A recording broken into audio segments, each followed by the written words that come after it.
Going along the theme of what we were talking about a little while ago, and just talking about theaters closing, can we talk about that date, December 11th, and how that ain't happening? All right, I don't know why these movies and these studios want to keep lying to themselves.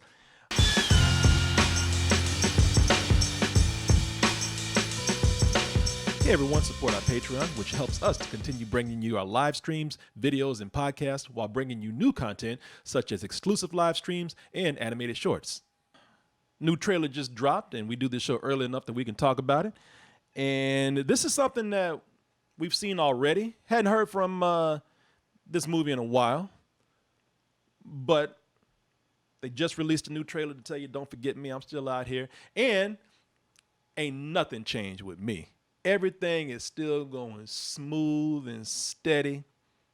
I'm going to be all right. I'm not like these other people out here. Who am I talking about? Talking about your boy Ryan Reynolds is Free Guy. I really wish you'd mention that. Yeah.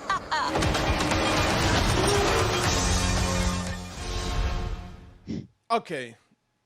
You know, before we talk about the trailer, I got some things to say about the trailer. And I know you got a lot of things to say about this trailer. You got a lot of things to say about this movie, Christian. But before we get into the movie itself, can we talk about the obvious? Going along the theme of what we were talking about a little while ago, and just talking about theaters closing, can we talk about that date, December 11th, and how that ain't happening? All right, I don't know why these movies and these studios want to keep lying to themselves. James Bond, Vin Diesel, goddamn Black Widow, Disney's own Black Widow, Wonder Woman, all of them tried to fight Corona, COVID-19, the pandemic, and they all lost. So what the makes them think that Free Guy is going to be the one to win? All these movies have had to push themselves back. And we've seen recent pushbacks as much as today, minutes ago, with something like Dune. While we were talking, they said, yeah, Dune ain't coming on that day. Why are we even thinking that? You know what? So I'm looking at this and it's like, let's first of all, let's just stop talking about this December 11th theatrical release. Because that's not going to happen at this point. Yeah, this trailer came out this morning. They had plenty of time to be like, should we change the date? And they're like, nah, keep it, December 11th, no problem. Yeah, they had time to just kind of like spend one more day to changing that date from December 11th to say, I don't know. You know, they could have done that in a minute and then put it out later. And Christian, to your point, I was thinking the same thing. Christian pulled this up. Not only do you need to quit lying to yourself about that December 11th theatrical release date, you need to forget that theater, period. I don't think Free Guy is something that's going to actually make it to the theater. It feels to me in the same vein as that Project Power movie that just came out a couple weeks back or a month ago. The budget is definitely higher. If you saw Project Power, that was a little lower budget. Now, I have to say the money here definitely shows. I mean, it's a big movie. I just don't know if it has the momentum behind it. You know, I mean, I just don't know if it has kind of the traction behind it to actually merit going to a theater at this point, given the situation that we have. 20th Century Studios, formerly 20th Century Fox, which was a studio that was bought, at least mostly bought by Disney. Disney has their own streaming services. This does not look like something that might go to Disney Plus, but Christian, you brought this up. Hulu definitely looks like a great choice for that to go. I could definitely see in that. Now, I'm not calling and saying that's going to happen for certain, but I just don't, and nothing against the film, because when we start talking about the movie, I got some things to say about it that are favorable. But yeah, I don't know if this is going to actually make it to if they can. Okay, there's two things here. It could probably it's probably, I'm not going to say it's a small movie, but of course it's not huge like these other movies out there. It could possibly just wait it out. They could put it on the shelf and just see what happens and then go for the theaters. But I also think that VOD on their streaming service could also be another big option. What do you think? Yeah, I think that's probably the best case scenario for this particular movie, and I'm not even really going to hate on it. I don't know. It doesn't seem like my particular cup of tea, but in terms of like, I think Palm Springs, it's a weird analogy. That Palm Springs movie was like a buzzy movie. People were talking about it. Usually when these movies get released on Netflix or something, you expect there to be like a cultural thing. Hulu a little bit less so, and yet that movie came out and it proved like, oh, yeah, you could still be like kind of in the pop culture conversation by releasing on Hulu.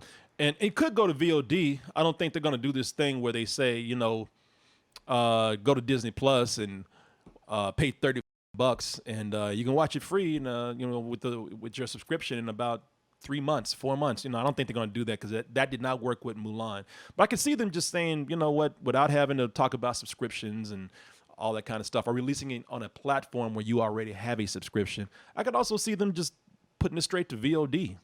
Put that shit out on VOD, get someone to talk about it, and hopefully you get word of mouth. But I don't think it's destined to be a $250 million profit kind of film. Nah. And don't get me wrong, I don't say this in any kind of mean way at all. Not at all. And a lot of people don't take it this way because I love the guy. But Ryan Reynolds, unless Ryan Reynolds is dressed as Deadpool, if he's got a red suit on and can grow his limbs back, then yeah, everybody's out to see that. But Ryan Reynolds himself is not the biggest box office draw. I think that Ryan Reynolds is in the right project when it's a complete package. People love that, man. And I think that this, to me, I don't know how, when I say that this just doesn't have the momentum as some of these other big movies out there, such as Tenet and James Bond and Wonder Woman and Black Widow and doing, I don't mean that in any kind of disrespectful way. I'm looking forward to this movie. When I saw the first trailer, I thought that this looked like a lot of fun. I was looking forward to seeing this when it came out. I always see this in movies where Ryan Reynolds is hanging out with what's the guy's name? He was in Get Out. I always forget. Lil Rel Howery. Lil Rel Howery.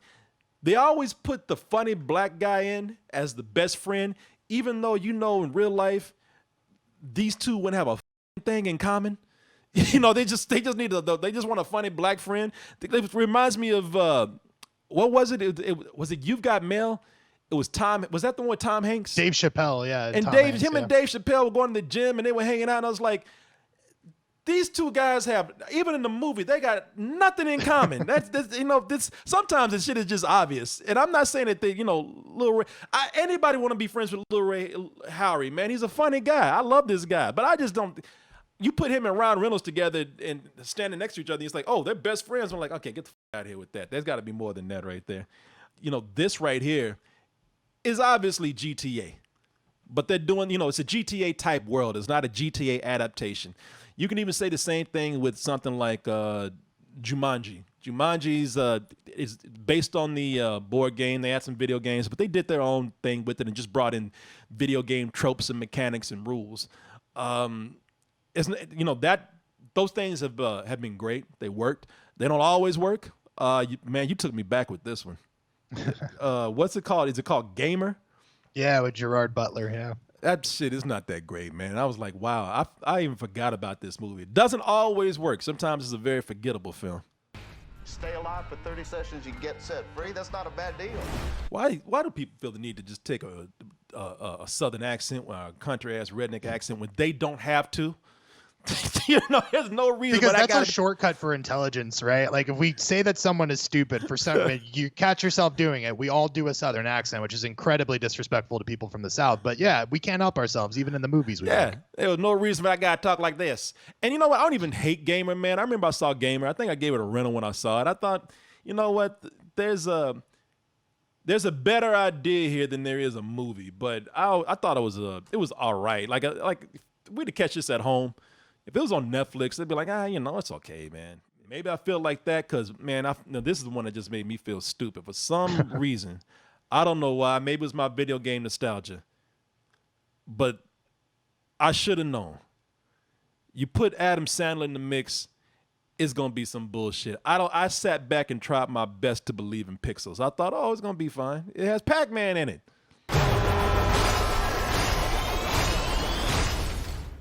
Donkey Kong. I thought it was going to be like the Roger Rabbit of video games, which it could have been, but Adam Sandler. You know what I mean? That's always going to be the factor that brings it all down, man. This movie pissed me the off, man. I hated this. Hated that movie, man. I take it you saw that? You asking me if I saw the previews and I saw like 5 minutes of it. I thought it was terrible. Like, honestly, you paused on the perfect part, because when I first saw the trailer and Adam Sandler says Donkey Kong, I literally was like, all right, well, that's not for me. I'm never going to watch this movie. Terrible. Yeah. This is a movie where at the end of it, Qbert turns out to be a fine-ass, sexy woman and goes off and marries Peter Dinklage, I think. It's pissed me the off, man. Free Guy is a good combination of two movies that look appealing to me. Truman Show, in a way. But when I look at it, you got a character in Free Guy who doesn't want to be what he's destined to be, what he's programmed to be in a video game world. And he wants to find his own way. He wants to be his own character. Reminded me very much of this. My name's Wreck-It Ralph. I think sometimes there's something to be said for having something that's just a kind of a light and fun premise. And that's what Free Guy looks like to me, man. That's why I was like, I'm into this. This is like a little bit more mature version of Wreck-It Ralph.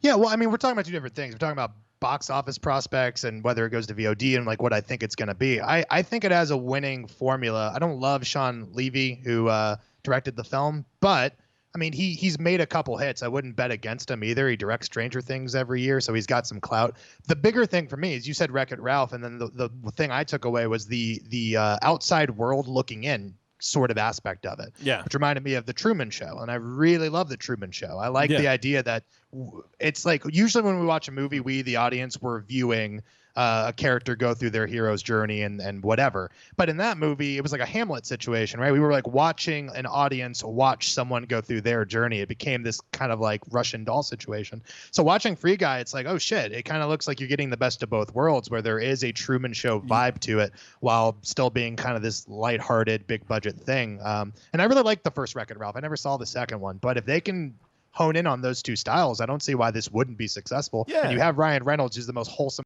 dude ever, so it should work. Yeah, nah, man, I'm looking forward to this. I just think it's unfortunate timing, as for a lot of things at this moment, and I would love for it to be in any kind of position where it could do as best as it could, if providing it's a good movie. I think this is the perfect thing to put on VOD. I think this, unlike a lot of things that went to VOD, Mulan was messed up because Mulan was put on a platform where you were already paying for it, and they asked you to pay $30 more. The appeal of Disney Plus was that it was so low priced, and you got all this value. There's been a few other things that have been forgettable when it went out there. Some things went on VOD and they were low enough in budget to where they made the money, like that crazy ass road rage movie with Russell Crowe. Unhinged. But then you had some things they had bigger budgets and they did fine. Trolls World Tour did fine. Scoob did fine. This is, I know it's not aiming as young as those, but this is going to appeal to a younger audience, man. And I think it can pull that Trolls money. I think it can pull that Scooby-Doo money and probably a little bit more. I actually think it'd be kind of smart. This is the one where I think it would pay off putting it on VOD. That's my opinion. Maybe that's just It'd me be great wanting to see it if on they VOD. didn't change the date or anything. Just December 11th came by and they dropped it on Hulu or dropped it on VOD. I mean, honestly, again, I think we're just, especially with how crowded 2021 is going to now be, because everything that was supposed to come out this year is going to be pushed back to next year. I don't see that 3-week stretch where it has no competition where you can probably make all your money back. So this is the best of both worlds. You have a good lead. You have the infrastructure. Like, why own Hulu if you're never going to put stuff out on it? You know what I mean? Like, Disney, do something with this. And it seems like this is the perfect project. Is Hulu just that step kid that they hate, that Disney hates? I mean, there's a chance for them to really build this up with some things. I mean, there's some good stuff came out on Hulu, man, and they make good things here. And I thought they were partially owned by Disney, and Disney would give them a push, especially right now with the opportunities that they would have. And they don't f Hulu that much, man. They just kind of leave it there to struggle on its own. Yeah, and I like Hulu more than most of the services, to be honest. And I think the weird thing about that is because there's a cannibalization tactic to it. They have Disney Plus. They want to bring people there, but they don't want to cross the streams. It's like Disney either have R-rated shit on Disney Plus and trust that your people can differentiate between the parental settings, or start putting shit out on Hulu. Like, you have it sitting there on the bench and you're wasting it. And you know, we're gonna see. I have some pretty strong feelings that this is not going to hit its date, and I have even stronger feelings that this ultimately ends up on Hulu. That's speculation at best for now, but time's gonna let us know, man, for sure. Again, I think there's a lot of stubbornness going on with the movie business right now, because people are still used to things being the way they are, even though they clearly aren't right now. You know what I mean? People are always reluctant with change. And I think I told you, like, whenever Spielberg was trying to hold those Academy meetings to make sure that Netflix would be disqualified, and I'm like, you were always the trailblazer of what is new in Hollywood, and now you're the old man yelling at clouds. Like, you got to get over that, guys. Yeah, exactly, man. You know, it's going to get to a point where no matter how much you sit up there and plant roots, you're going to get pushed. That's just the way it's going to go.